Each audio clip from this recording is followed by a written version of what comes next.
Vamos começar, pessoal. Vamos começar a ver agora com mais detalhe todas aquelas questões um pouco mais delicadas de contração do espaço, de dilatação do tempo. E é um negócio confuso. Até quando eu reapresento isso, às vezes eu me confundo com uma coisa ou outra. Então, vamos lá fazer juntos e aí vocês vão tirando dúvidas de qualquer coisa que não fique muito claro para vocês, tá? Então, eu vou tentar discutir com vocês um exemplo preciso da contração do espaço e como é que isso pode ser interpretado de uma maneira razoável quando você considera a ausência ou presença de diferentes superfícies de sincronização, tá certo? Então vamos lá, a primeira coisa para a gente lembrar é que no diagrama de espaço-tempo você tem aqui a coordenada temporal, que a gente geralmente coloca para cá, a coordenada espacial para cá, e você sempre tem, dado um observador com uma certa velocidade v, né? Então esse cara aqui tem uma velocidade v sobre c, porque a gente está usando essa unidade aqui, sempre vai haver mais duas linhas importantes, né? Toda vez que você desenhar um observador com uma certa velocidade, você desenha junto alguma coisa que vai com a velocidade da luz, tá certo? Então esse cara está com velocidade c, ou 1 nesse caso aqui, né? E o cara que vai com a velocidade c sobre v, certo? Essas três linhas são sempre muito importantes para você entender o que está acontecendo, tá certo? Porque aqui, para esses observadores que estão parados nesse referencial, esse aqui é c sobre v, né? Isso aqui é o comprimento próprio e isso aqui é o tempo próprio, tá certo? Ou seja, para esses observadores, as réguas deles vão medir as distâncias entre esses eventos e os relógios vão medir a diferença de tempo nessas linhas verticais, tá certo? Beleza. Então, vamos olhar agora o que acontece com o objeto extenso. Tá? O problema do objeto extenso é justamente porque, como não tem mais sincronia em todos os referenciais, ou seja, referenciais diferentes vão considerar eventos diferentes ao mesmo tempo, então objetos extensos se tornam coisas complicadas, tá certo? Porque agora o que eu considero um objeto, você considera parte dele no presente e parte dele no futuro, tá certo? Então, vamos lá, como é que a gente vê isso? A gente pode falar.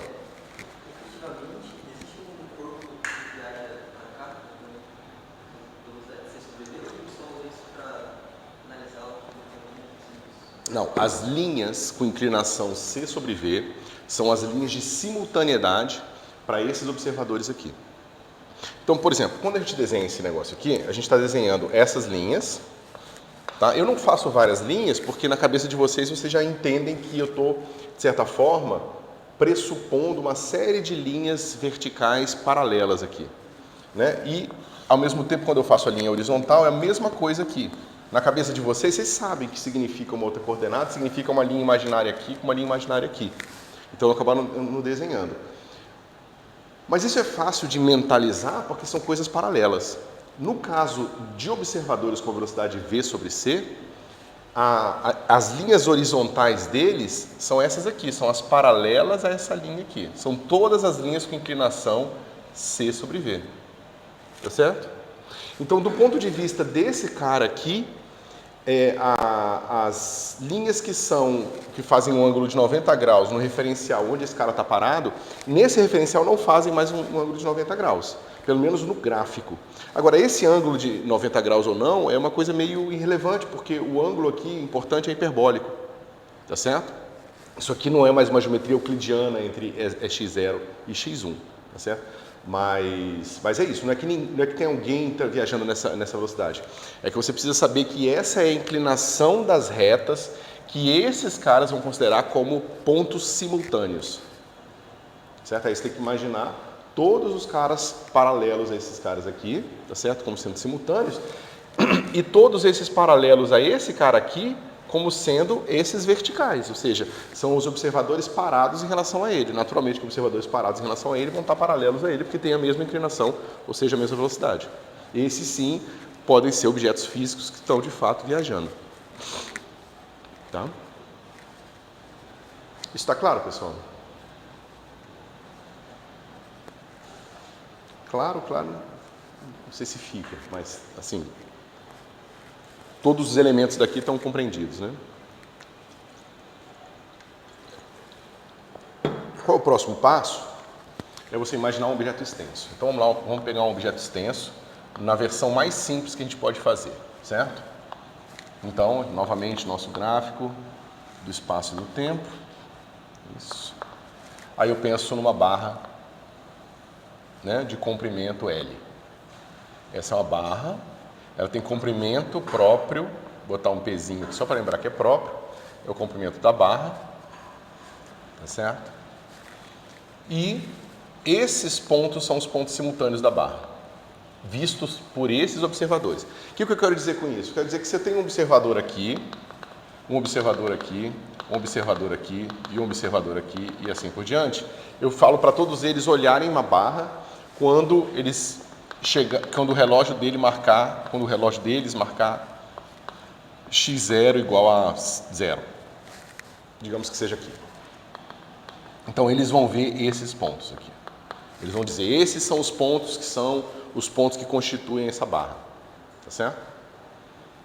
E isso é tranquilo, isso permanece ao longo do tempo, ou seja, são os mesmos pontos são levados de folha para folha, onde cada uma dessas aqui é uma folha de simultaneidade. Certo? Tá, esse cara é o comprimento próprio da barra. Tá certo? Agora, se alguém está andando, viajando nesse espaço, eu não vou mudar de sistema de coordenadas ainda. Eu vou manter o sistema de coordenadas como esse aqui e quero representar alguém que está viajando com uma velocidade v sobre c. Tá certo? Então, o que esse cara vai ver? Ele está vindo aqui, né? Se é v sobre c, significa que ele tem uma... Ó, isso aqui é a inclinação de 90 graus. Tá certo? Essa inclinação de 90... de 45 graus. 45 graus porque é justamente a velocidade da luz. Então, um observador razoável, ele tem uma velocidade menor que a velocidade da luz, e os pontos simultâneos deles são esses aqui, ó.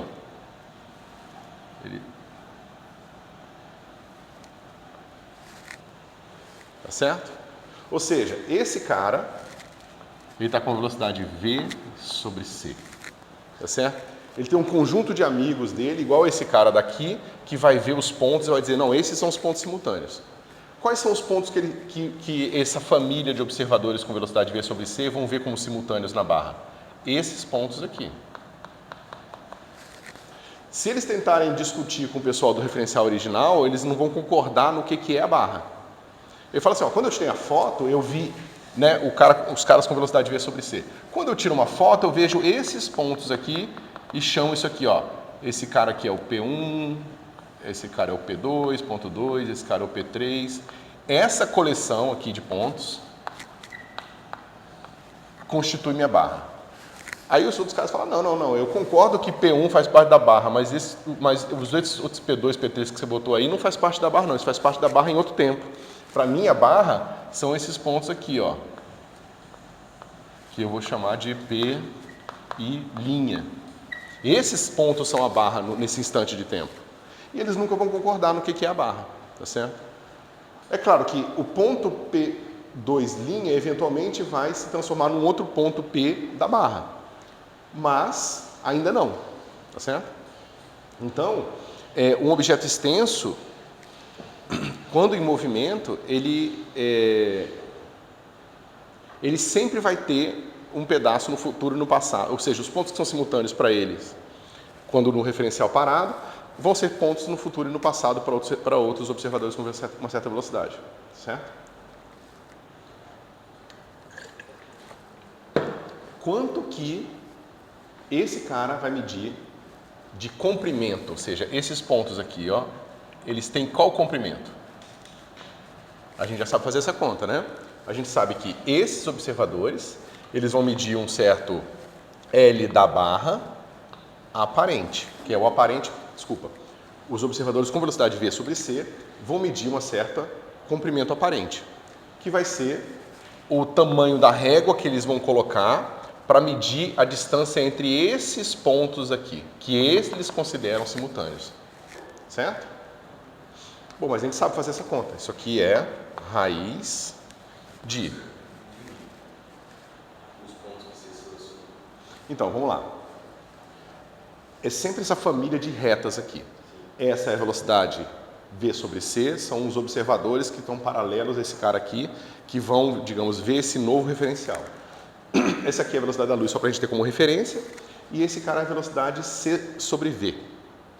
Esses pontos com velocidade, entre aspas, C sobre V, são os pontos simultâneos para os observadores com velocidade V sobre C.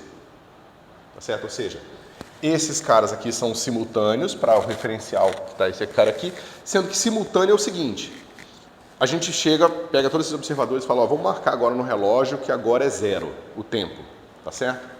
Aí eu vou falar quais são os pontos, me digam quais são os pontos quando o relógio de vocês marcar 5. Aí eles vão pegar, né, digamos que aqui seja o 0, quando marcar 5, esse cara vai falar que esse é o ponto onde ele marcou 5, o outro vai falar que esse é o ponto onde marcou 5, esse é o ponto onde marcou 5 para o terceiro cara e assim por diante. Ou seja, eles vão concordar que essa linha é a linha que está sincronizada com o tempo 5 no relógio deles. Tá certo? Isso aqui é nesse referencial mais simples que está todo mundo paradinho, tá? Mas não teria que ser uma parada sobre V sobre C? Isso, os observadores, ou seja, os verticais, Sim. são os paralelos a V sobre C aqui. Todos os paralelos a V sobre C são os verticais. Mas por que você escolheu C sobre V? Os horizontais, que são os pontos simultâneos, são todos os paralelos ao C sobre V. A diferença que confunde na cabeça da gente, porque a gente não está habituado a sistema de coordenadas com ângulos que não sejam de 90 graus, é justamente porque agora o que era assim e assim vai virar um negócio assim e outro negócio assim. Ó. Esses caras são os tipo tempo, são os paralelos, são esses caras aqui. E esses caras aqui são os tipo espaço. Esses são os pontos de sincronia. São os pontos que todo mundo concorda que o relógio vai bater 5, 6, 7, 10 segundos. Beleza? Eu falei para vocês, pessoal, isso aqui a gente tem que fazer bem devagarzinho porque é enrolado. Agora a gente usa métrica. A gente já sabe usar métrica. A gente sabe que a gente precisa medir agora o delta x1 ao quadrado menos delta x0 ao quadrado. Só que a gente sabe a inclinação dessa linha aqui. É a linha de simultaneidade. A linha de simultaneidade ela vai ter uma velocidade engraçada. Então a gente sabe que delta x1 vai ser c sobre v delta x0. Novamente, não é que alguém está se movendo com essa velocidade. É simplesmente expressando o fato de que a inclinação dessa reta aqui é c sobre v. Se eu usar esse negócio aqui, eu vou ter, deixa eu fazer um parênteses, eu vou ter L, B, A, tá certo? Que é o aparente para esse cara aqui, vai ser esse delta x1, quem que é, pessoal? É o próprio LB próprio, tá certo? É o comprimento próprio, porque o comprimento próprio é definido como comprimento do objeto no referencial onde ele está parado. Então, eu vou tirar ele daqui, vai ficar assim, L da barra, próprio, raiz, só que aí vai ficar assim, x0 sobre x1 ao quadrado. Só que x0 sobre x1 ao quadrado é v sobre c ao quadrado. Então, isso aqui vai ficar 1 menos v2 sobre c2. Mas isso aqui é LB, P sobre gama. E esse cara é L BA. Então, o que isso está dizendo para a gente?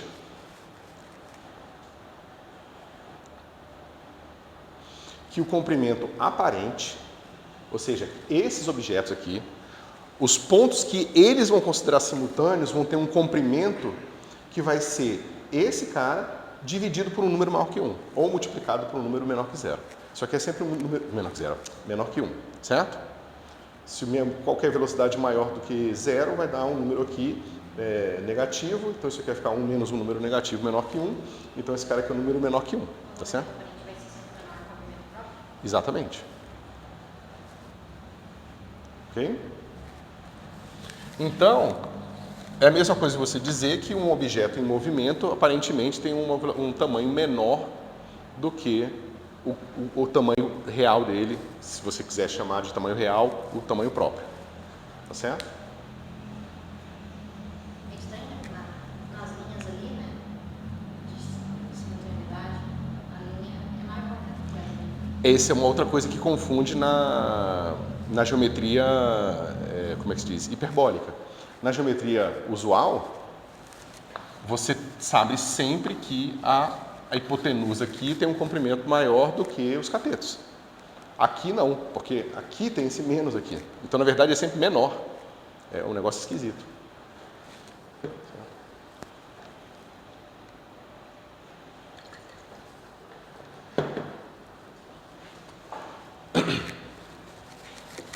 Bom, Então, aquele menos, né? Sabe quando a gente está falando aqui de trabalho variante? Então, menos, CDT, ele é por conta que a gente está trabalhando com uma geometria hiperbólica? isso. O menos ali é justamente porque é uma geometria hiperbólica. Ou seja, a geometria do espaço e tempo é uma geometria hiperbólica. Tá? Bom, como é que fica esse negócio aqui? Do ponto de vista do referencial onde esse cara que está parado.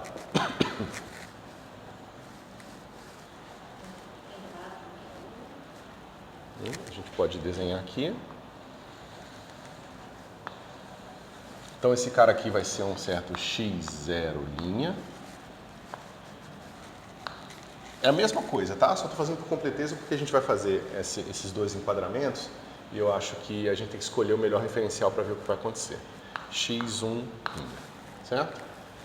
Bom, se esse cara está andando para cá, a barra de ferro vai andar para em qual direção? Se ele está parado?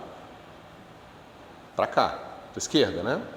Então, a barra de ferro, digamos que ela faça uma coisa assim. Aqui, deixa eu ver a velocidade.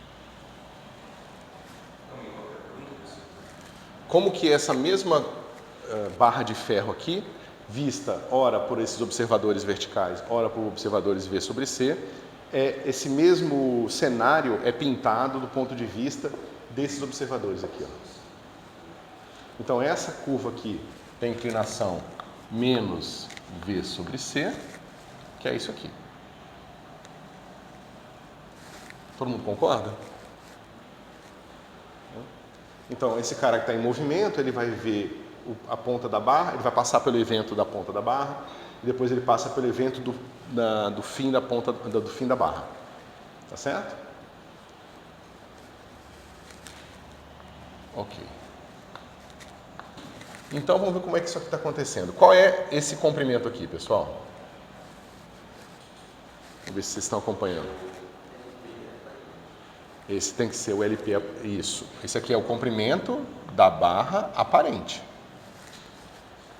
Porque, veja, eu meço, num referencial, eu meço os comprimentos usando a minha régua, tá certo? E eu meço usando essa régua nos pontos que, para mim, são simultâneos. Então, esse cara aqui tem que ser esse cara que a gente obteve através dessa relação aqui, tá certo? É o aparente. Agora veja, esse cara é que eu fiz. Deixa eu fazer o seguinte. Eu usei dois quadrados aqui, tá certo? E esse cara aqui é o comprimento próprio, tá certo? O comprimento aparente a gente viu que tem que ser uma coisa menor do que o comprimento próprio, tá certo? Então eu vou fazer o seguinte. Se o aparente é menor, significa que esse cara aqui vai medir 1 quadrado. Tá certo?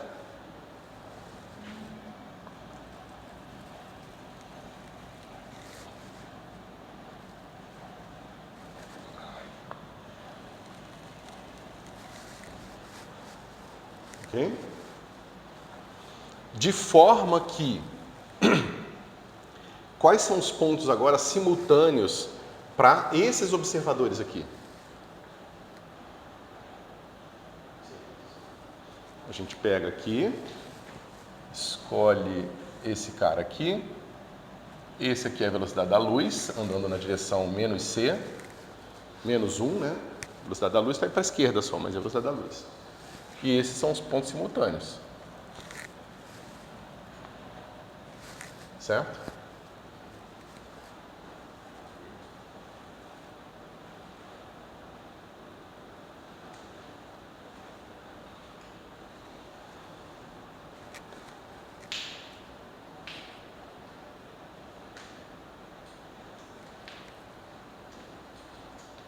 Daí evita o novo comprimento aparente. Oi? Novo comprimento aparente. Não, esse é o comprimento aparente da barra. Sim, mas se a gente for no referencial, vai voltar para o comprimento próprio. Não, tem que voltar para o comprimento próprio. Né? Como é que fica isso?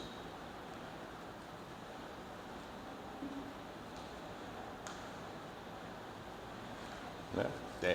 São essas curvas que têm essa inclinação aqui, que é uma inclinação menos C sobre V.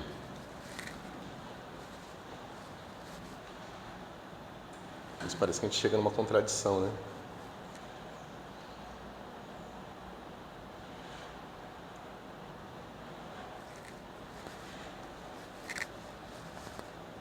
Então, chega na contradição porque é justamente o contrário já, né? Professor, por que está voltando? Por que está voltando? Porque, ó, aqui eu estou andando da esquerda para a direita. Eu estou andando, ou seja, eu estou andando para cá. Certo? Agora, pensa que eu estou com uma velocidade V na direção da porta. Certo? Agora, bota o referencial onde eu sou a coisa parada. Qual a velocidade que a porta está andando? Está andando na minha direção, está andando menos V. Ok? Bom, então o comprimento da barra próprio vai ser igual a esses caras aqui, né? Delta x' 1 quadrado menos delta x' 0 quadrado. Certo? Mas isso aqui é quanto? Delta x' 1, que é esse cara aqui, vezes 1 menos... Aí é a mesma coisa, a inclinação é essa, esse cara aqui vai ficar...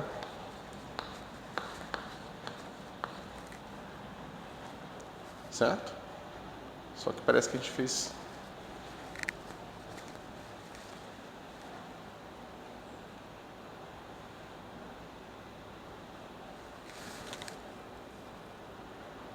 Né? E esse cara aqui é o aparente.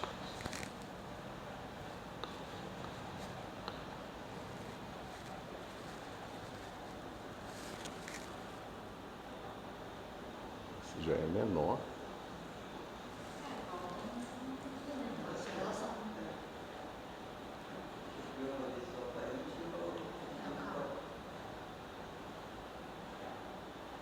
Peraí, eu estou viajando ou tem alguma coisa errada? Não está... É não, porque daí fica estranho. Espera um pouquinho.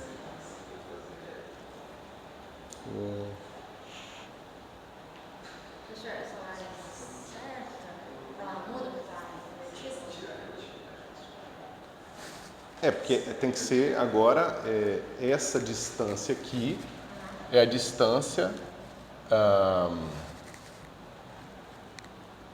é a distância vista do ponto de vista desses observadores com velocidade v sobre, menos v sobre c. Né?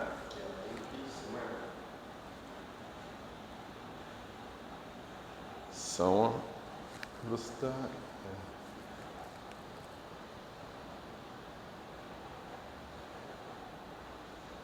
E aí, o referencial, tá certo.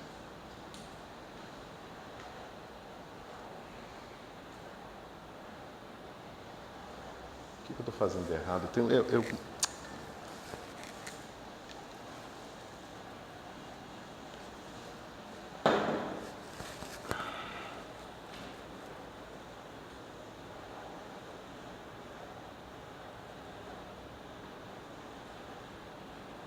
né? Esse aqui é o aparente. Esse cara aqui é o próprio.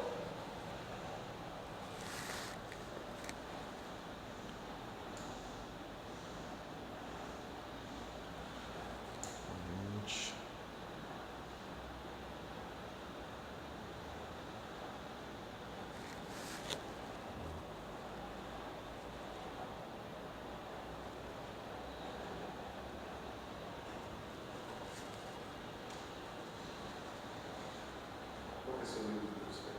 Oi? Qual que é a dúvida? A relação tem que ser igual. Não, tá parecendo que eu não tá obtendo a mesma coisa.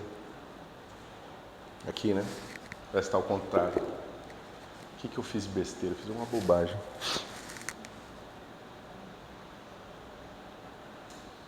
O comprimento próprio é o comprimento dele no referencial onde ele está parado. O referencial onde ele está parado são essas linhas aqui. Essas linhas aqui vão ter inclinação C sobre V.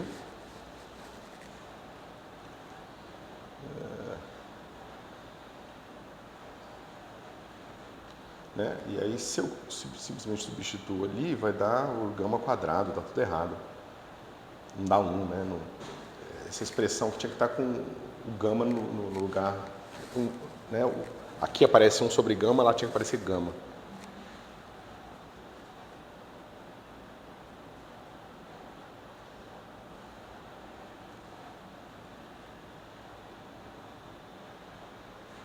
Porque a gente não está pegando os mesmos eventos.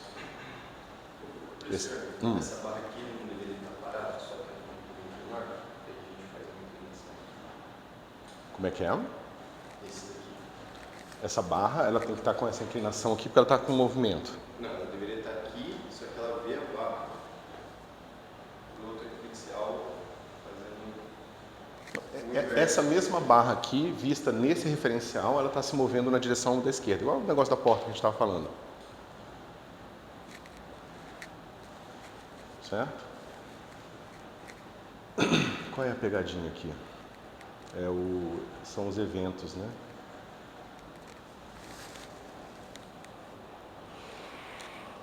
O que é esse aquecível? Isso que dá, a gente vai inventar as coisas da cabeça e faz besteira. Bom, isso aqui está certo. Deixa eu ver se eu tenho a resposta aqui.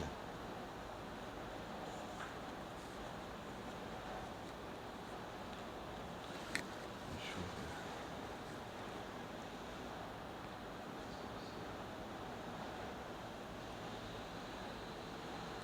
Espera um pouquinho, acho que a gente fez essa conta, eu fiz essa conta do jeito errado. Essa conta não está certa não, peraí.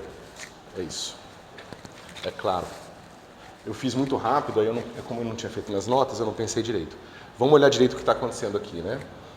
Qual é as coordenadas dessa curva aqui, ó? O que vocês acham? Olha o que eu fiz de errado. Essa curva tem a inclinação menos V sobre C, tem a inclinação C sobre V, tá certo? Essa curva tem essa inclinação. Agora, quem são esses caras aqui, ó? Esse cara aqui vai ser o delta x1 linha. E esse cara aqui, difícil de ver, vai ser o nosso delta x linha 0. Certo? Agora vamos ver quem são esses caras aqui. Eu preciso sair daqui, só que eu não vou andar o Δx, que é isso aqui. Esse foi o meu erro, tá vendo? Eu preciso andar um Δx, que é o comprimento aparente, mais esse pedacinho que foi andado aqui. Tá certo? Tá claro isso? Ou seja, a minha reta inclinada com menos V sobre C, ela vai satisfazer o seguinte: delta x linha 1 vai ser igual a delta x linha 0 vezes menos C sobre V. Todo mundo concorda com isso?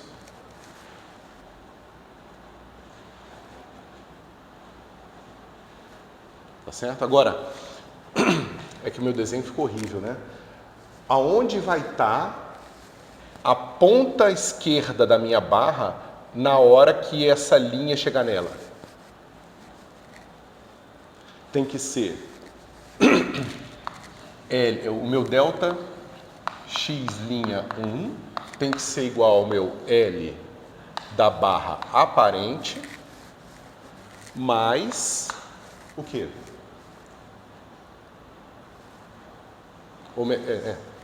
O comprimento, né? Vai ser esse cara aqui mais a velocidade que essa ponta está se mexendo vezes o tempo que passou. Certo? Ele tem que alcançar a ponta da barra. Essa linha aqui de simultaneidade, ela tem que alcançar a ponta da barra, mas na hora que ela vai se aproximando, a barra está se afastando. Então, delta x0 vezes a velocidade que ele está se mexendo. Delta x0 vezes v sobre c. Mas então delta x não é linear. Não. Vamos lá. Esse comprimento é o meu LBA. Tá certo? Só que a minha linha vertical, a minha linha de simultaneidade, ela não anda. Ela anda isso aqui, ó. Ela anda esse negócio mais essa distância aqui. Essa distância aqui, ó, é aquilo que é delta x0 vezes v sobre c. Ele tem esse comprimento, essa distância. Será que agora vai dar certo? Deixa eu ver se eu não fiz nenhuma bobagem. Para um certo delta x qualquer, é isso que acontece. Mas é qualquer delta x? É linha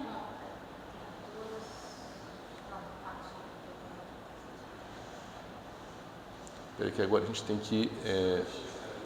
Oi? Aqui é linha, né? Isso.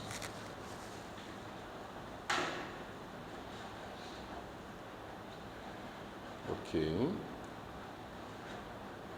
Então, o comprimento tem que ser esse cara aqui. E aí eu substituo esse cara aqui, vai ficar assim. Delta x'1 vai ser igual a LBA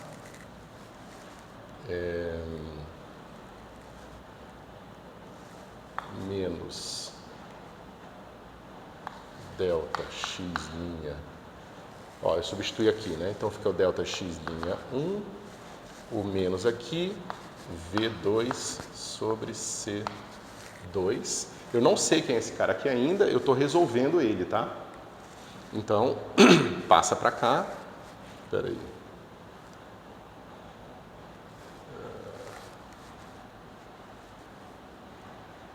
Tem um erro de sinal aqui. Tem que ter um erro de sinal aqui, deixa eu ver. Então, esse cara fica lá.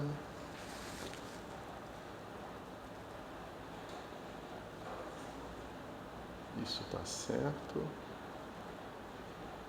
É porque eu estou pegando só comprimento positivo aqui, na verdade. Eu estou pegando esse cara aqui, se eu botar esse menos aqui e esse cara for positivo, o comprimento fica negativo, tá certo? Estou só medindo as distâncias que foram percorridas, tá? E não a coordenada, por isso que tem que ser assim. Porque o delta já fica positivo sempre, tá certo? Não é a coordenada, é a distância percorrida. Então, quando eu substituo, esse aqui está certo, quando eu substituo fica mais aqui, passa para cá, e aí vai ficar delta x', 1 menos V2 sobre C2 igual a LBA. Tá certo? Alguma dúvida? Deixa eu só explicar de novo. Isso aqui é um delta x, é diferença de coordenada. Tá certo? Então eu estou pegando a coordenada na frente menos a coordenada atrás. Isso é positivo, tá certo?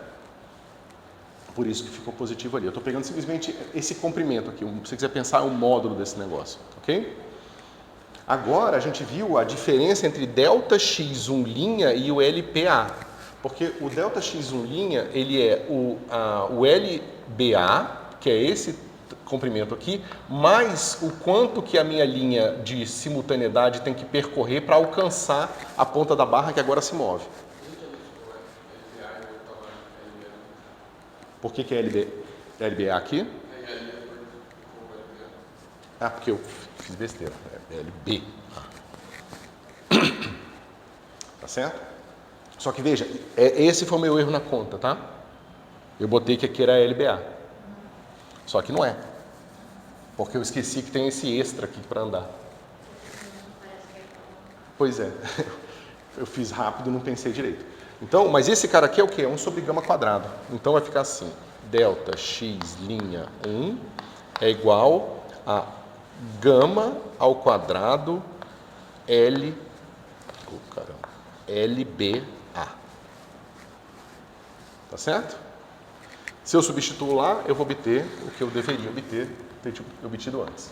LBP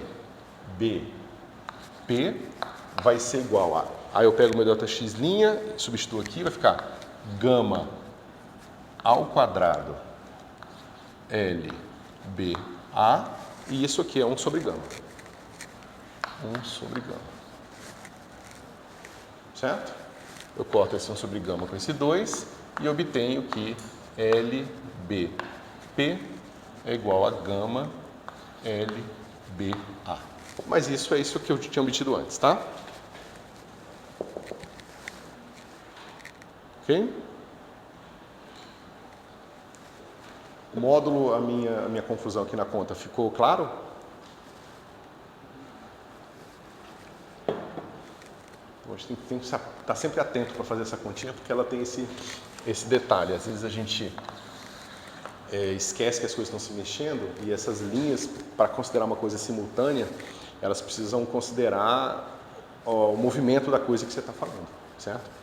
Então você veja, né, que aqui o fato da barra estar se movendo nesse referencial para a esquerda faz com que a fotografia instantânea dela aqui não coincida ainda porque ela está se mexendo, então não só a inclinação é diferente, tá certo? Mas a inclinação é diferente e o fato de ele ter se mexido faz com que os pontos que eu considero simultâneos ainda alcancem pontos além da barra, além da fotografia inicial, digamos assim. Tá certo?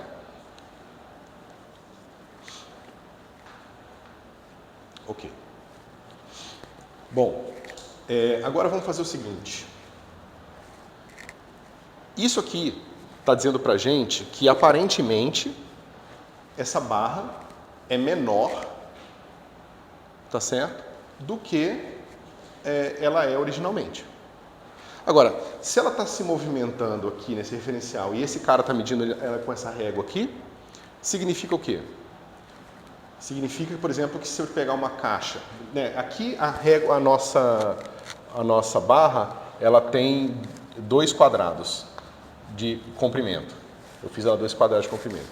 Tem uma velocidade ali que a gente pode encontrar que isso aqui dá um fator de meio exatamente, tá certo? Então a gente pega e encontra que a barra aqui ela tem o comprimento LB aparente é um quadradinho aqui, tá certo? De largura, esse quadradinho do quadro, tá certo? Significa que se eu tiver uma caixa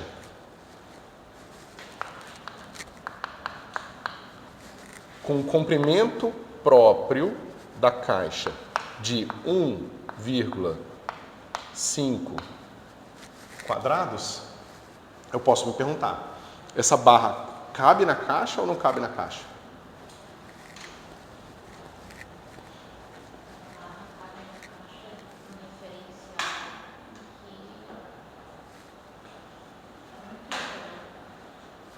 Ó, digamos que, vamos fazer a primeira brincadeira mais simples.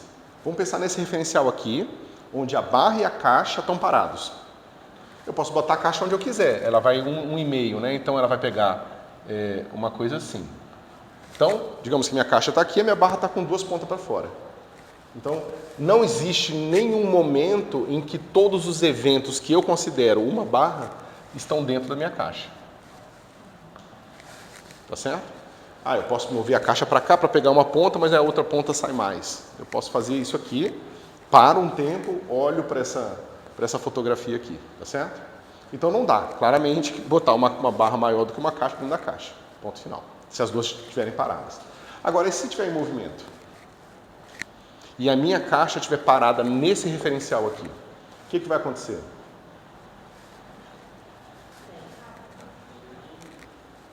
Mas como é que a gente desenha? Vamos fazer o seguinte, vamos tentar.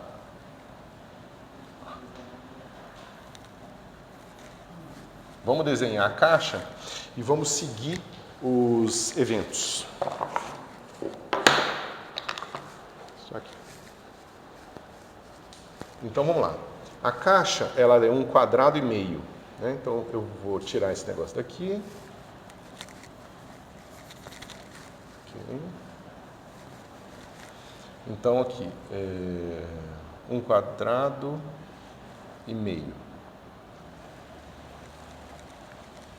Certo? E o que está acontecendo do ponto de vista desse referencial aqui? Ele considera que a minha barra é dada por isso aqui. E esses pontos eles estão sempre simultaneamente dentro do meu referencial, dentro da minha caixa. Então, esses pontos aqui, eles estão simultaneamente dentro da minha caixa. Esse aqui é a minha L, é o próprio, né? Então, é no referencial onde ele está parado. Esse aqui é o L da caixa próprio, que é um Q,5. Tá certo? Mas como pode?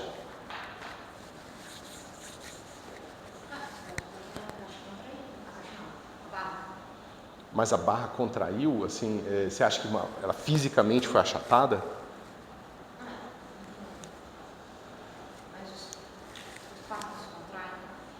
É isso que a gente está tentando ver, que não é exatamente o que acontece. Porque, veja, o que a gente está vendo aqui, que isso aqui é tudo uma questão de perspectiva. Veja, quando eu estou olhando para esse negócio aqui, eu estou vendo que ele tem uma certa altura, certo? Se eu olho ele assim, eu vou dizer que ele tem uma outra altura aqui. Mas você fala, você está olhando errado, você tinha que estar olhando assim. Mas isso é a mesma coisa de dizer que a barra tem um comprimento aparente. Não, você está olhando errado, você tinha que olhar o comprimento próprio. É a mesma coisa, entendeu? É uma questão de perspectiva. Por exemplo, imagina que eu tenho uma caixa aqui, tá certo? Digamos que essa caixa é dessa altura. Eu não consigo botar minha garrafa d'água dentro, mas se eu inclinar ela eu consigo. Significa que a caixa que a minha garrafa d'água comprimiu? O problema é que agora é uma perspectiva que eu estou dobrando uma coisa no tempo. E quando eu dobro no tempo, eu estou dobrando no que diz respeito à sincronia do que são os mesmos pontos simultâneos. Então, é uma questão de perspectiva relativística, entendeu? É mais complicado do que essa perspectiva simples aqui, mas também não é um efeito físico de que alguém que pegue a barra e amasse ela com força, entendeu? Que mude, deforme ela. Não é isso, ela está simplesmente com uma perspectiva diferente de tempo e espaço.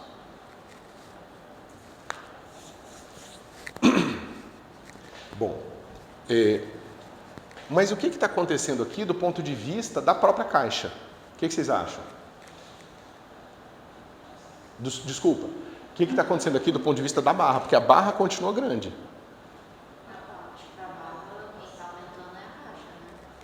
Então, a caixa no referencial da barra ela é menor ainda. Né? Porque a caixa está se movendo, então a aparente da caixa, a caixa que já tem, no referencial onde a barra está parada, que é esse cara aqui, a caixa é menor ainda, ela tem 0,75 do quadrado, pelo fator de Lorentz. Então o que está acontecendo? Esse é um aparente paradoxo, certo? O que vocês acham que está acontecendo?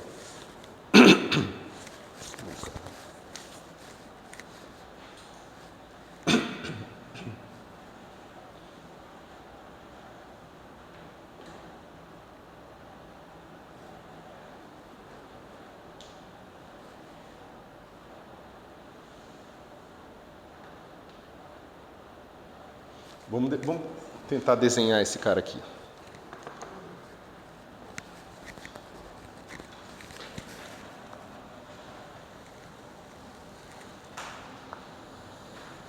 Certo?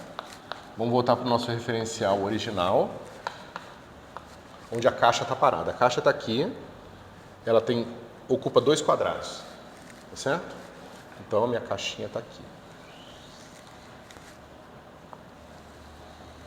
Minha caixa não, minha barra. Minha barra está aqui. Isso aqui é o L da barra próprio. É onde a gente começou tudo. Aqui, ó. L da barra própria. Tá certo? A minha caixa, aqui, qual que tem que ser o comprimento dela? A gente já sabe aqui, ó. o comprimento aparente de alguma coisa é o comprimento dela próprio vezes meio. Que a gente decidiu que esse cara aqui vai ser, o nosso gama vai ser dado por 2, certo? Então isso diz o que pra gente? Que a nossa caixa, ela tem que ser, 0,75. Vamos dizer que eu consiga fazer isso. Então não é no meio, é aqui. Essa é a minha caixa. Tá certo? Só que a minha caixa ela tá viajando para aqui, para cá, para a direita. Então ela vai fazer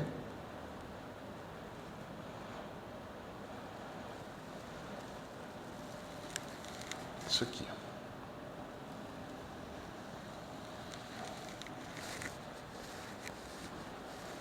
Ok? Então, do ponto de vista desse referencial, isso é a caixa. Tá certo?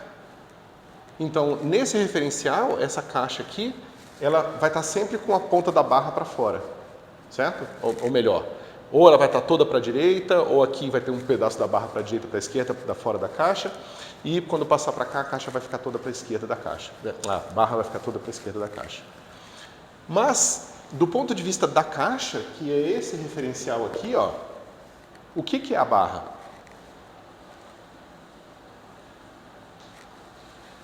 São esses pontos aqui, ó. Lembra? Esse cara aqui,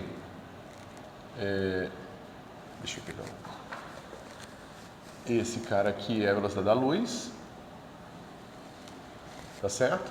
Esse cara está com uma inclinação um pouco maior e aqui são os pontos que eu vou considerar a minha barra. Tá certo? Tá vendo que tem mais ponto dentro? É porque aqui eu não consigo fazer o desenho na proporção certa. Mas tá vendo que tem mais pontos aqui dentro da caixa do que se você considerar só isso aqui? Necessariamente vai ser mais. Tá certo? Então, basicamente é isso que está acontecendo. Do ponto de vista do referencial da caixa, o primeiro evento que acontece é isso aqui, ó. A barra entrou na caixa. Certo? Vai passar um tempo. Deixa eu ver aqui. Deixa eu fazer. Acho que aqui primeiro, né? Deixa eu ver. Esse cara aqui é o referencial em que a caixa tem um tamanho 1,5, né? E a minha barra está com o tamanho de 1 quadrado só. Então, qual é o primeiro evento que acontece aqui? É quando a ponta da barra entra na caixa. Começa a entrar na caixa. Certo? Aí, passou um tempo, eu vou ter um segundo evento aqui. Que é o quê? É a ponta direita da barra entrou na caixa também. Só que isso aconteceu antes desse terceiro evento, que é a ponta esquerda da barra sai da caixa. Então são 3 eventos que têm uma certa sincronia entre eles. Certo? O que vai acontecer aqui?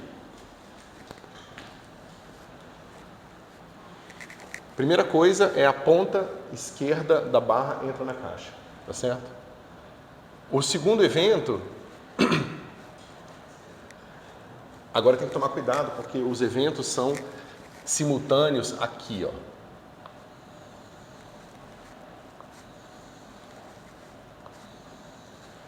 Tá? Os eventos são simultâneos aqui. Então, você tem que pensar que esse aqui são os eventos simultâneos. Uma foto do que aconteceu é essa linha, a segunda foto é essa, a terceira foto é essa, tá certo? Então, aqui a barra entrou na caixa. Então, você vai seguindo essas linhas aqui até encontrar o quê? Ó, o que vai acontecer é que antes disso aqui acontecer, você pode encontrar esse cara aqui saindo. Tá vendo? Vocês conseguem ver isso? Ó, esses são os eventos simultâneos para a caixa.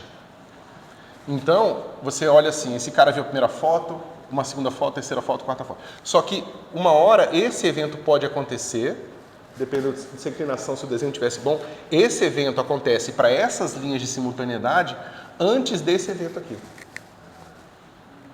Então, a barra sai da caixa antes, a ponta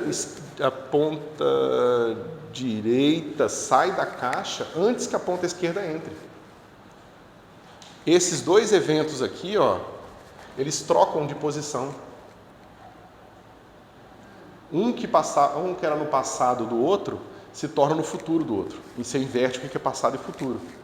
Porque são eventos tipo espaço. E eventos tipo espaço não tem sincronia absoluta. Não é aquele negócio, explode duas bombas, uma cidade na outra, você quer saber qual que explodiu primeiro. Não existe resposta. Se o evento, a explosão da bomba, forem eventos separados por uma linha tipo tempo, tipo espaço, então não existe sincronia absoluta. Você pode escolher o referencial onde uma coisa aconteceu antes da outra. Tá certo? Então, depois vocês podem desenhar, se vocês forem bons de desenho, ou plotar. Isso dá para fazer no Python bonitinho, porque aí aparece direitinho. Você pode até fazer a animação no Python, em Python. Depois eu posso fazer até para vocês. Tá? E aí vocês vão conseguir ver esse negócio aqui. Tá certo? Mas o problema é que a gente está muito habituado a ver sincronia assim. A gente não está habituado a ver sincronia com essas linhas tortas, né? Com essa inclinação não 90 graus entre elas. Certo? Mas é isso, é o fato dessas linhas serem tipo espaço, muda o que é passado e o que é futuro. Certo? Ficou claro? Então não existe paradoxo, é uma questão de perspectiva. Tá certo? Tanto é perspectiva que as leis da física são consistentes com essa perspectiva. O que é interessante, porque de certa forma, o que isso está dizendo para a gente é que o campo magnético é só o campo elétrico visto de outro ponto de vista.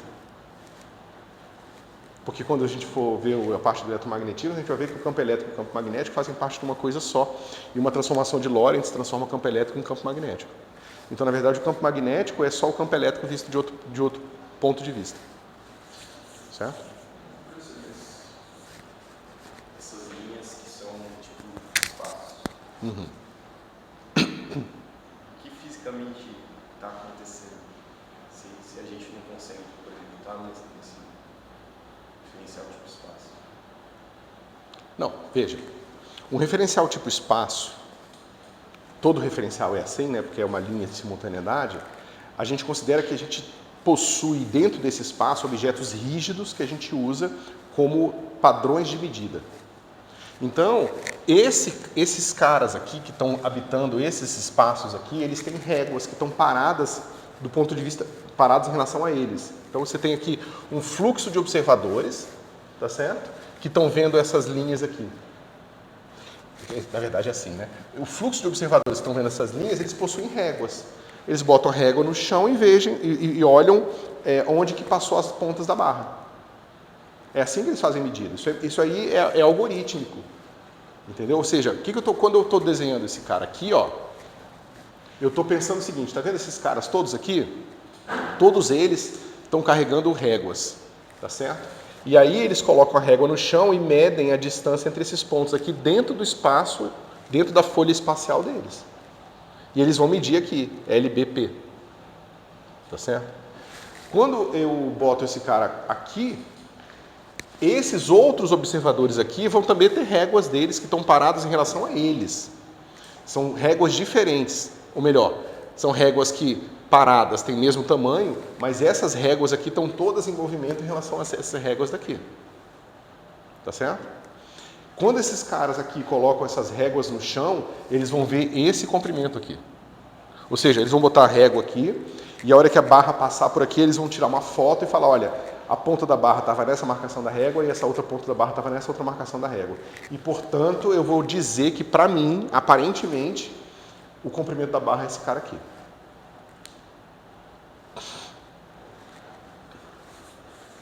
Ficou mais claro? Como que a gente conseguiu fazer um experimento assim? Então, tipo assim, eu teria duas respostas. Um cara veria a barra entrando na caixa e o outro cara de fora ele não veria? Então, sim,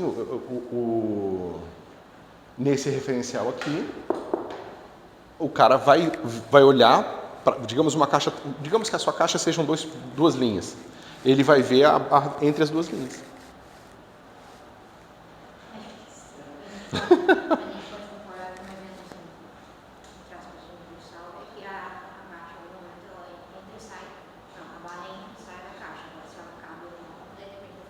Exatamente. Porque o que nunca vai deixar de acontecer são a existência dos eventos todos. Evento 1, evento 2, evento 3 e depois o evento 4, que esse aqui não botei, né? São 4 eventos. Né? A barra entrou uma ponta, entrou outra segunda ponta, então ela está toda dentro, saiu uma ponta, saiu a outra ponta. São 4 eventos. O que eles não vão concordar é a ordem de que essas coisas aconteceram. É só isso. Um vai dizer que o evento tem uma certa sincronia e outro vai dizer que os eventos têm outra sincronia. No sentido de que o que aconteceu antes do quê. Se vocês olharem, se vocês um dia quiserem estudar a relatividade geral, tem um capítulo inteiro só sobre causalidade no livro do Wald, que é uma bomba, justamente porque esse negócio aí, quando você matematifica isso para uma teoria de campos, para a relatividade geral, isso vira um negócio extremamente complicado. Mas é extremamente interessante também. Acho que capítulo 12, se eu não me engano. Certo? Ficou compreendido, pessoal? Eu estou indo devagarzinho nisso aqui, porque, veja, isso aqui é o fundamento. O resto é, digamos, articulação matemática, algébrica das coisas. Mas entender essas coisas aqui é o mais importante, certo? Vamos em frente? Ok, deixa eu passar para cá.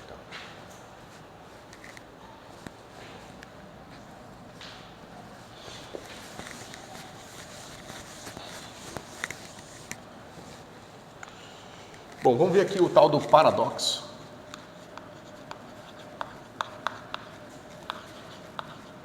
Dos gêmeos.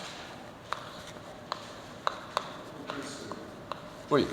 Mas igual o Vera falou, e o Lúcio falou também, a única coisa que eles não vão concordar vai ser a sincronia dos Isso, evento 1, evento 2, evento 3, evento 4. E para tirar esse paradoxo, como faz? Mas qual o paradoxo? Porque parece que duas pessoas estão falando coisas diferentes. Ó, esse cara aqui é E1, esse cara é o E2, esse cara é o E3 e esse cara aqui é o E4. Tá certo? Nesse referencial, E1 é menor que E2, menor que E3, menor que E4. Certo? No sentido de menor só que aconteceu antes. Tá certo? Nesse referencial aqui, a gente não conseguiu ver assim, graficamente exatamente, mas basicamente o que acontece é, entra, tá certo? Primeira ponta. Só que o que acontece é que aqui é o E3, a outra ponta sai antes da segunda, da ponta oposta entrar. Esses caras mudam. Mas veja, vamos lá. Isso aqui já estava presente em tudo que a gente estava fazendo até então. Por exemplo, esses pontos aqui são eventos, certo? Uma sequência de eventos aqui. Qual evento aconteceu antes? Esse ou esse? Esse aconteceu antes. O que é aconteceu antes? O que significa exatamente eu dizer que aconteceu antes? É mais simples que isso. Eu digo que aconteceu antes, se eu olho para o T, desse cara aqui é menor do que o T2 aqui. Eu falo que T1 é menor que T2. E isso caracteriza que esse evento aconteceu antes desse. Certo? Vamos botar isso. A velocidade da luz é um ângulo de 45 graus aqui. Certo? Significa que eu posso ter uma hipersuperfície tipo espaço que faz isso aqui, ó. Peraí. Isso eu entendi, professor, mas tipo, como a gente está utilizando essa hipersuperfície? Deixa eu só falar isso aqui. Você concorda que eu posso botar uma hipersuperfície tipo espaço assim? Sim. Nessa hipersuperfície, quem aconteceu antes de quem? Não dá para saber. Claro que dá para saber. Nessa hipersuperfície, esse cara aconteceu antes desse. Porque a coordenada de tempo dele são todas as linhas que estão aqui, são tempos menores do que estão aqui. Esse evento aconteceu antes desse. Esses observadores, eles vão ver, digamos que seja um clique no medidor. Esse clique, para esse cara, acontece antes. Ele vai ver aquele cara, aquela feixe de luz lá, antes daquele outro feixe de luz. Ele vai de fato ver isso. Então não faz sentido você dizer que esse cara aconteceu antes desse. Porque não aconteceu. Ele não aconteceu nem antes nem depois. Ele simplesmente não tem como ter um conceito absoluto de sincronia. Escolhido um referencial, você pode dizer, não, escolhido esse referencial, esse cara aconteceu antes daquele. Certo? Mas de forma absoluta, independente de referencial, não tem afirmação que você possa fazer. Sim. Mas toda a construção que a gente fez aqui foi tipo V sobre V, que é o referencial. C sobre V. O referencial parado e o referencial Em movimento. em movimento. O referencial em movimento tem linhas de simultaneidade inclinadas. O que faz com que esses eventos ocorram em ordens diferentes, exatamente como isso aqui está acontecendo em ordens diferentes.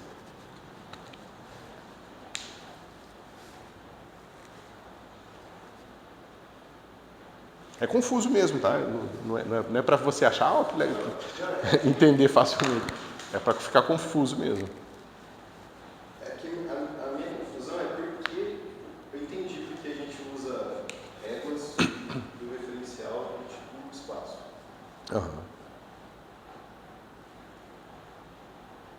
Mas como a gente nunca está nesse referencial tipo espaço, faz sentido a gente utilizar a régua. O que você quer dizer com a gente nunca está no referencial tipo espaço? Porque Você diz a gente nunca... até a velocidade da luz. Tá, você diz a gente... Essas retas que eu estou chamando de referencial tipo espaço nunca são trajetórias de objetos físicos. É isso que você quer dizer. Então, mas o objeto tipo espaço, ele não é a linha tipo espaço, ela não é para representar uma trajetória física mesmo. A gente sabe, de fato, por definição, não pode ter um objeto que faça aquele traçado. Mas isso não significa que eu não tenha esse cara aqui, ó. Esse cara aqui, ele está parado em relação a mim, certo? E eu posso simplesmente medir quantos dessa garrafa d'água eu tenho entre esse ponto e aquele. Eu posso botar várias garrafas d'água no chão e meço quantas garrafas d'água eu tenho entre esse ponto e aquele ponto. Isso me dá uma noção de simultaneidade no meu ponto de vista e no ponto de vista das minhas réguas que estão paradas em relação a mim. Essas réguas, elas ocupam essa linha. Eu não viajo na linha espacial, eu ocupo aquela linha espacial com objetos de referência para medir comprimento. Uma vez esses pontos todos ocupados, esses objetos evoluem todos na direção do tempo naturalmente. Sim. Tá certo? Mas não é uma trajetória física, é uma coisa que você ocupa o espaço para medir distância. Então, então aqui a gente só está medindo distância. Isso. É só o que a gente faz na física, praticamente. É medir distância. O resto é... Daí, por isso que vem esse problema de causalidade. Aqui, de um evento acontecer antes do outro, mas não ter causalidade. Isso vem do fato de que quando eu faço uma mudança de referencial, as linhas de simultaneidade, ou seja, aqueles pontos estão sendo ocupados pelos meus objetos de medida, eles vão ter uma relação diferente com passagem de tempo em comparação aos primeiros. Beleza? Mas, novamente, vocês vão ter que pensar isso durante muito tempo para essas coisas começarem a ficar natural na cabeça de vocês. Naturais. Certo? Professor, mas tipo assim, eu acho muito estranho a ponta da barra sair antes da outra ponta entrar. Tipo, isso vendo assim fisicamente, não consigo entender como que a outra ponta sai sem essa daqui entrar. Tipo, o que acontece, sei lá, na estrutura interna assim da barra?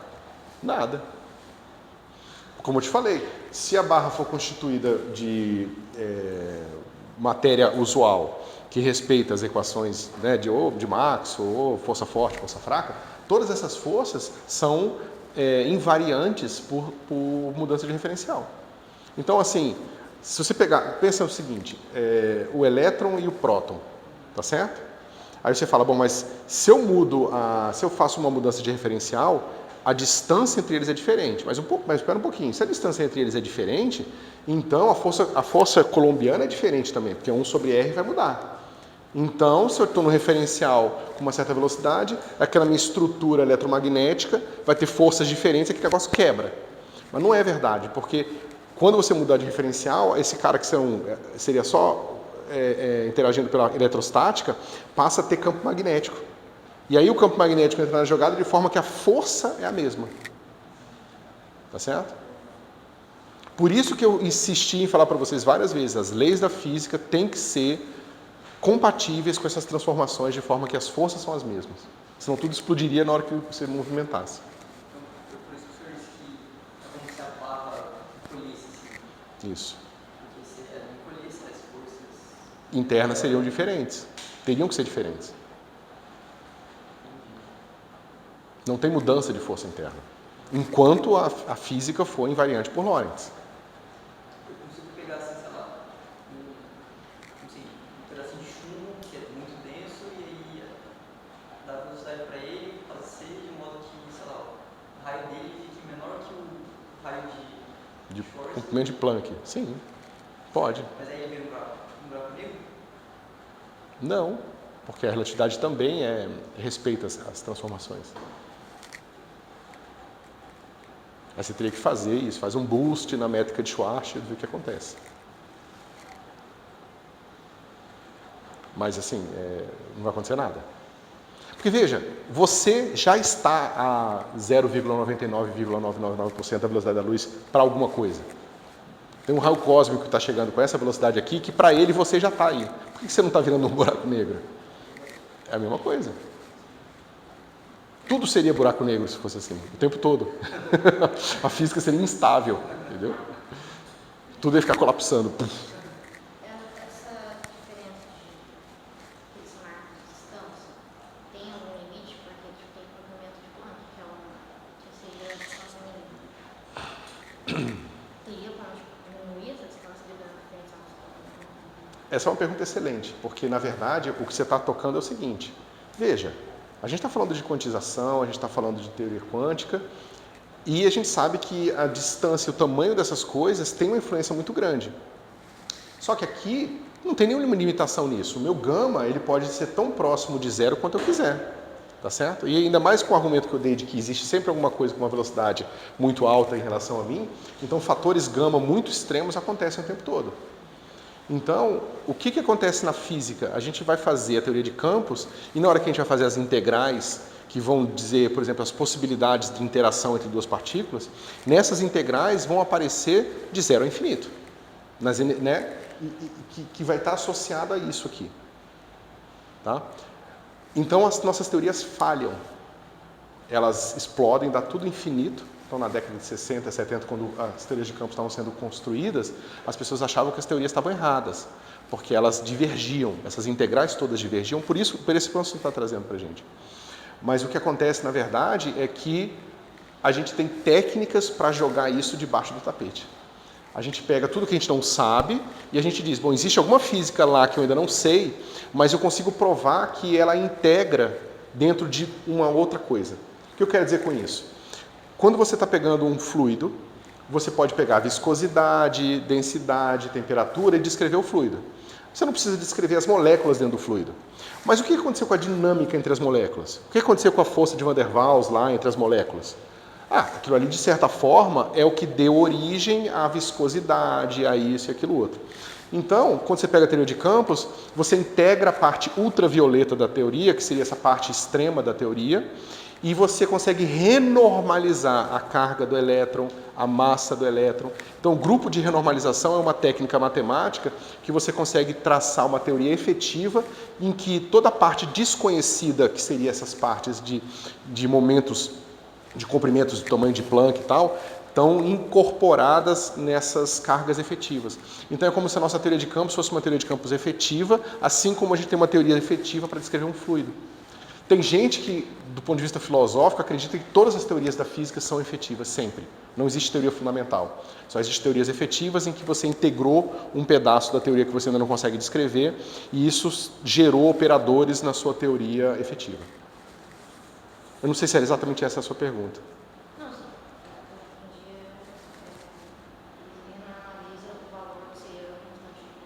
Isso. A constante de Planck exatamente não, mas você renormaliza a carga do elétron. E o pior, você tem que dizer que a carga inicial é infinito. Aí você dá uma carga inicial, aí ela tem um certo infinito lá nela, aí você tem um infinito que vem da conta, você subtrai os dois infinitos e dá um número finito. Isso não é tão maluco quanto parece, certo? Por isso que as pessoas achavam que isso era uma teorias estavam erradas, entre aspas, porque parece estranho, né? Mas você consegue fazer isso controladamente. Né? Por isso que o problema das teorias não renormalizáveis. Então, a teoria não renormalizável mais famosa é se você tenta fazer uma teoria quântica para a gravitação. Você descobre que ela é não renormalizável. Na hora que você tenta esconder o infinito debaixo do tapete, você tem que botar um tapete, né? Que é, por exemplo, a carga do elétron. Aí aparece um segundo infinito. Aí você não consegue botar no mesmo tapete, tem que botar no outro tapete. Aí você descobre que você precisa adicionar infinitos tapetes na sua teoria. Ou seja, você precisa infinitos novos parâmetros para absorver os infinitos que vão aparecer, entendeu? E aí as pessoas foram para a teoria de cordas, foram para isso, foram para aquilo, em parte porque a teoria de cordas consegue fazer todo um malabarismo maluco para que esses infinitos não apareçam.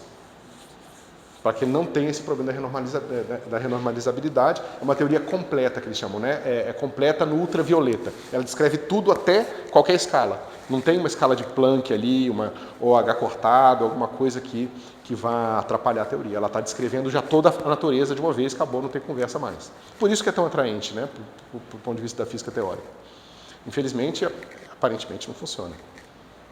Não é por aí, né?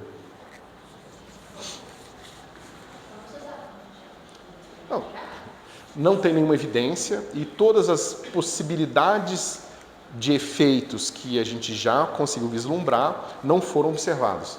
Então, por exemplo, o pessoal procurou durante muitos anos supersimetria, que é um aspecto possível dentro de uma teoria de cordas. E aí você tinha assim, se houver supersimetria e ela for do tipo razoável, quando a gente fizer essa medida na LHC, a gente vai encontrar o par supersimétrico, sei lá, de alguma coisa, vai encontrar o gravitino, sei lá, alguma coisa assim. Não encontrou. Aí você tem que ajustar a sua teoria, porque se não encontrou, a sua teoria não pode ter aqueles parâmetros, tem que ter outros parâmetros. Aí você vai empurrando sua teoria aonde ela ainda funciona. Só que a gente conseguiu olhar bastante coisa, entendeu? Então, assim, tudo que a gente olhou, nós não vimos nenhuma evidência de supersimetria, a gente não viu nenhuma evidência de dimensões extras, a gente não viu evidência nenhuma dessas coisas, desses ingredientes necessários para a teoria de cordas. Pode ser que seja verdade? Pode ser que seja verdade, mas aparentemente não. E além de ter algumas dificuldades técnicas também, para você até estabelecer teoricamente a teoria. Né? Se você estabelecer um modelo final da teoria de cordas, você precisa fazer uma série de escolhas que pode ser muito grande.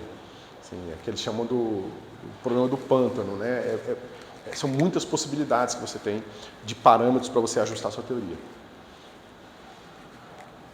Não é exatamente parâmetro, mas é um problema similar. Você pegar a versão de baixas energias da sua teoria. Certo? Bom, a gente ficou com mais ou menos pouco tempo, eu vou falar um pouco aqui, não vou entrar nos detalhes, tá? Quer dizer, a não ser que vocês queiram perguntar mais coisa aqui.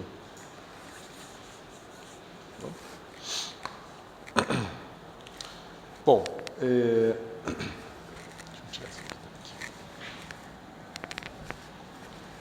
como é que funciona, né, o paradoxo dos gêmeos?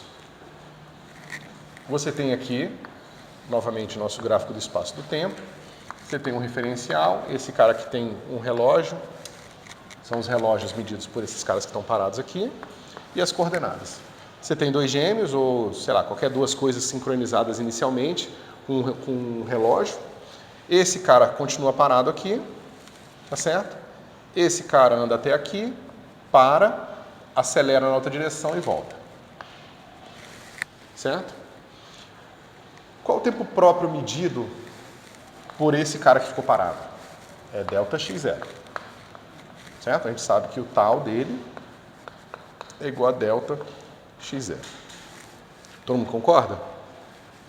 Agora, e o tempo medido pelo segundo gêmeo? Como é que fica?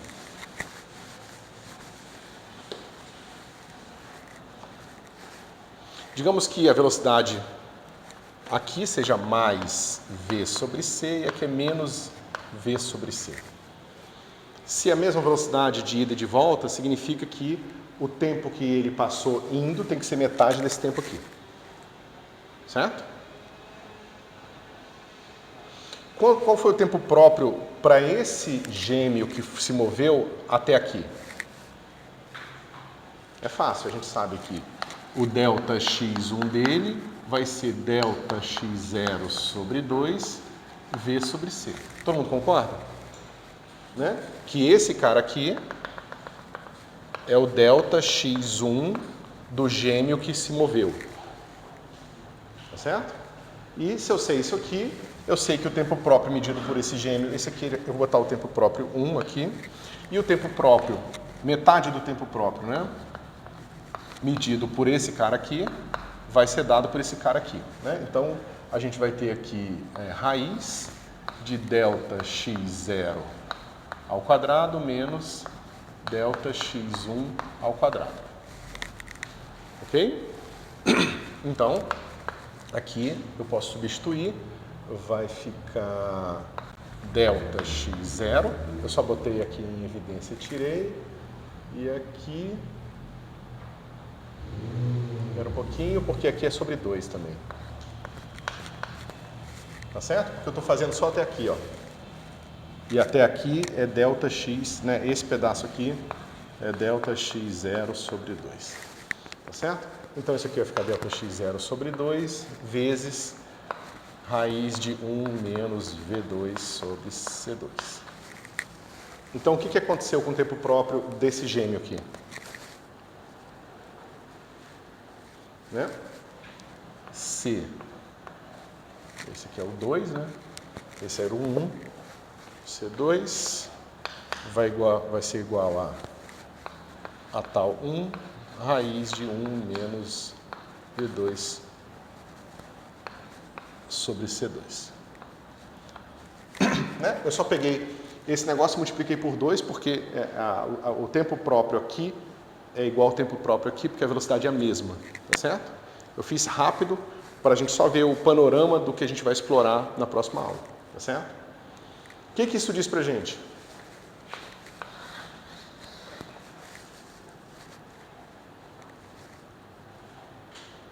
O segundo gêmeo vai chegar mais jovem do que o gêmeo que ficou na Terra. Certo? Mas a questão é a seguinte, o aparente paradoxo aqui vem do fato de que você pode ingenuamente dizer, não, mas eu posso pegar o referencial que está na cabeça desse gêmeo aqui, do gêmeo 2. Esse cara aqui é o G2. E esse cara aqui é o G1. E se eu pegar um referencial onde G2 está parado? Parece que é o outro gêmeo agora que está jovem. Certo? Mas não vai ser o caso. E por que não vai ser o caso?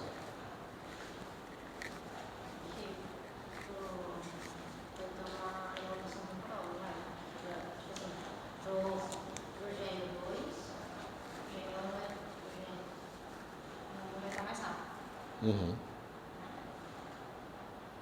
Para o gêmeo... Não, as velocidades vão ser as mesmas. Certo? Onde que está o pulo do gato aqui?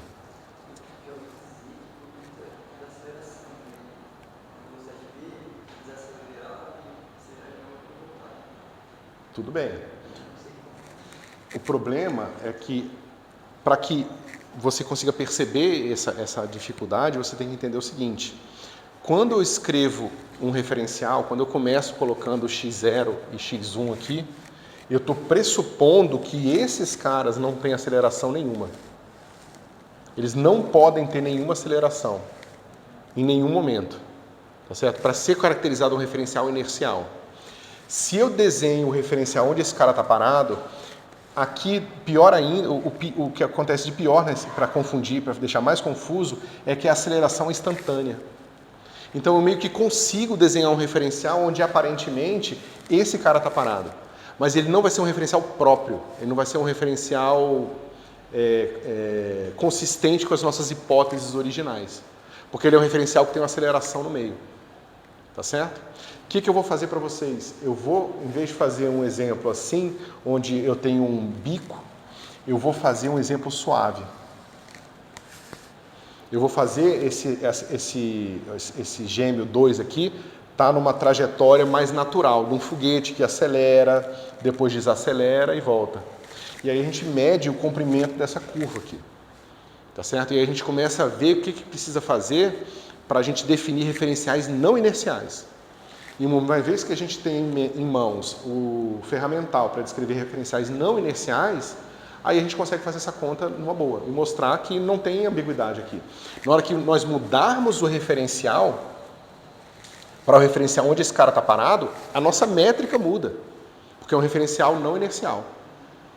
E a nossa métrica vai mudar aqui com uma delta de Dirac, uma coisa bem complicada, se eu quiser botar um bico, mas se eu botar uma coisa arredondada aqui, vocês vão ver, tudo bem, eu posso botar um referencial onde G2 está parado, não tem problema nenhum. Mas nesse referencial onde G2 está parado, a métrica não é mais a métrica de Minkowski.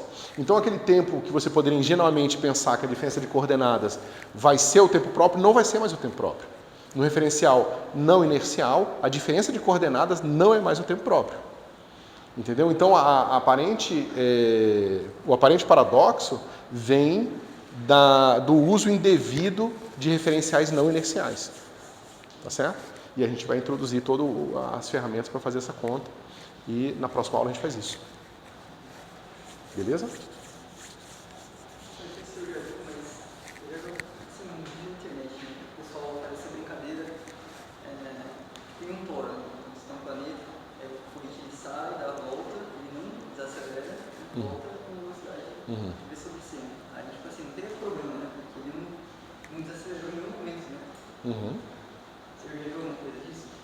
Eu, na verdade, há muitos anos atrás, quando eu estava no começo do doutorado, eu fiz um trabalho, mas a gente nunca publicou, que era justamente o problema da causalidade em espaços compactos. Na época eu estava no CBPF e era com aquele pessoal que trabalhou muito com cosmologia em universos compactos. Teria círculos no céu e tal, coisas assim. E a gente fez o paper. Então tem um problema, tem vários problemas sérios assim, de causalidade em topologias não triviais. Então, se você mora num 3 toro, por exemplo, em que você tem identificação, né, de todas as faces de um cubo, você vai ter problema sim. Porque as linhas de simultaneidade agora elas estão identificadas. Então, na hora que você fala que esse cara é o simultâneo e esse cara é o simultâneo, mas pera um pouquinho, esse cara aqui está identificando esse ponto com esse. Porque aqui é um toro. É como se fosse o negócio da rosquinha. Só que esse ponto, ele não é esse ponto aqui. Esse ponto é identificado com esse, do ponto de vista dessa foliação aqui. Né? Então, você teria meio que uma noção de sincronia. Se você, eu não lembro agora das nossas conclusões, mas eu acho que, se eu não me engano, é que você acaba tendo uma noção absoluta de sincronia por causa do toro. Existe um referencial especial onde você pode usar ele para sincronizar todas as coisas, para dizer absolutamente o que aconteceu antes e depois. Mas eu sei, por exemplo, que tem aqueles universos de Gödel que tem linhas tipo tempo fechada. Linha tipo tempo fechada é uma linha de um cara que está paradão e volta no tempo, né? Vai para o futuro e volta para o passado. E aí você consegue mostrar uma série de coisas, por exemplo, que algumas teorias de campos não têm solução nenhuma. Você tenta encontrar as equações, você pega as equações de Klein-Gordon, que é uma teoria de campos simples que você pode construir. Você mostra que não tem nenhuma solução viável. Né? Então, causalidade é meio que uma das pedras fundamentais da nossa construção de teorias. Né? Eu não conheço nenhum tipo de vertente na física onde as pessoas consigam ficar construindo teorias não causais que funcionam. É sempre um negócio bem esquisito. O que é estranho, porque assim, não há nada na física, nas simetrias, que implique causalidade. Pelo contrário, todas as nossas teorias são simétricas por inversão temporal. Né? Exceto pela questão da entropia, que também é uma discussão longa, não há nada que dê uma clara escolha de direção no tempo.